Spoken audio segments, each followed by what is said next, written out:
저는 오늘 여론조사 무상 제공 정황이 담긴 새로운 녹취록을 추가로 공개하겠습니다. 지난주 기자회견에서 대선 일주일 전까지 명태균이 윤석열, 이준석에게 여론조사 결과를 다이렉트로 전달해온 정황이 담긴 녹취록을 공개한 바 있습니다. 오늘은 그 이후 이뤄진 명태균, 강혜경 씨 사이의 통화 녹음을 새롭게 공개하겠습니다. 지난주 녹취록을 공개한 같은 날인 2022년 3월 2일, 바로 대선 일주일 전입니다. 이날 명태균과 강혜경 씨가 나눈 통화 내용입니다. 먼저 들어보시죠. 여보세요? 예. 원장님, PR표 자료 못 준다고 하시네요. 왜? 우리 유출 너무 많이 해서 마지막인데 안 된다고 하시네요. 윤석열이가 볼 거야. 그래도 말씀 주셨는데 예. 안 된다고 그 하시네요. 이야기 한번 해봐. 피해가 없어질 수도 있다고 그래. 달라고 말이야. 예. 내 생각 안 하고. 알았어요. 알겠습니다. 네, 한번 더 들어보실까요? 네. 여보세요? 예. 원장님, PR표 자료 못 준다고 하시네요. 왜? 우리 유출 너무 많이 해서 마지막인데 안 된다고 하시네요. 윤석열이가 볼 거야. 그래도 말씀 주셨는데 예. 안 된다고 그 하시네요. 이야기 한번 해봐. 피해가 없어질 수도 있다고 그래. 달라고 말이야. 예. 내 생각 안 하고. 알았어요. 알겠습니다. 예, 이 통화 내용을 들어보시면 우리 유출 너무 많이 해서 이 얘기가 나옵니다.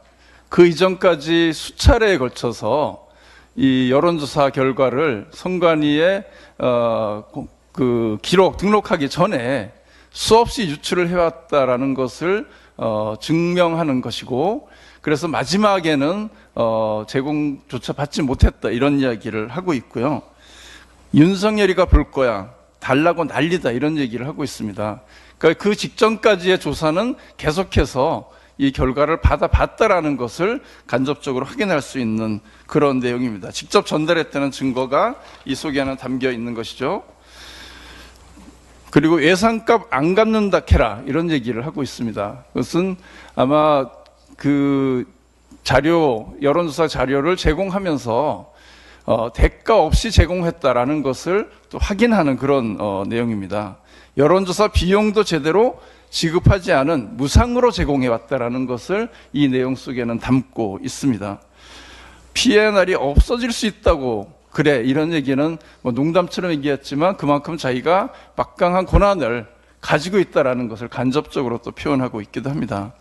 이런 걸 종합해 보면 명태균은 대선 기간 윤석열을 위해 여러 차례 여론조사를 실시했고, 일부 그 미공표 여론조사는 조작된 그런 것을 제공해 왔다라는 것이고, 여론조사 결과를 수차례 제공했고, 또 당선 후 윤석열은 이에 대한 보온으로 김영선 공천에 개입했다라는 것과 연결되는 그런 증거가 아닐까 싶습니다.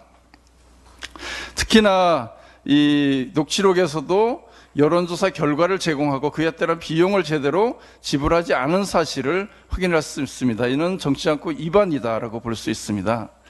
대선 여론조사는 조작한 증거, 또 조작된 조사를 돈 주지 않고 제공받은 사실이 확인된 것이죠. 명태균 게이트의 이런 핵심은 이처럼 윤석열, 김건희의 여러 가지 불법과 연결되어 있는 것이 하나하나 차곡차곡 증거가 쌓이고 있습니다. 그런데 검찰 수사는 여전히 제자리 걸음입니다. 대통령이 파면된 지 보름이 지났지만 소환은커녕 압수수색 같은 기본적인 강제 수사가 이루어지지 않고 있습니다. 이는 강혜경 씨도 지속해서 이야기하고 있는 내용이기도 합니다. 윤석열, 김건희에 관해서 왜 묻지 않느냐라고 물으면 검사들은 그때마다 나는 담당이 아니다, 다른 곳에 물어봐라 라는 식으로 질문에 대한 회피했고 직접적인 조사를 하지 않았다라는 증언을 하고 있습니다. 이렇게 하니 국민들은 검찰의 수사를 신뢰하지 못하는 것입니다. 검찰을 믿을 수가 없는 그런 상황입니다. 근데 정말 안타까운 것은 지난주 국회 본회의에서 명태균 특검법이 또다시 무산됐습니다. 정말 답답하고 안타까운 일입니다. 여전히 대다수 국민의힘 의원은 내란숙의 윤석열이 파면됐음에도 불구하고 진실 은폐에 동참하고 있습니다. 이러한 불법과 비리가 여러 가지 증거가 나왔다고 하면 이제는 국민의힘이 스스로 이 진실을 밝히기에 나서야 하는 것 아니겠습니까? 최소한의 국민에 대한 책임 있는 정당이라면 저는 그래야 한다고 생각합니다. 그러나 국민의힘은 이것을 틀어막기에 급급하고 스스로의 진실을 밝히는 데는 전혀 나서지 않고 있습니다. 그래서 결국 또 다른 특검이 필요한 상황입니다. 특검을 온갖 수단을 동원해서 국민의힘이 일시 지연시키는 것은 가능하지만 멈추게 할 수는 없습니다. 진실은 꼭 드러나게 될 것입니다. 우리는 또다시 특검법을 재발의하고 이 진실을 밝혀서 윤석열, 김건희 또 국민의힘의 유력한 정치인들의 이런 불법과 비리를 제대로 파헤쳐서 대한민국의 정의를 바로 세우는 일에 앞장서겠습니다. 고맙습니다.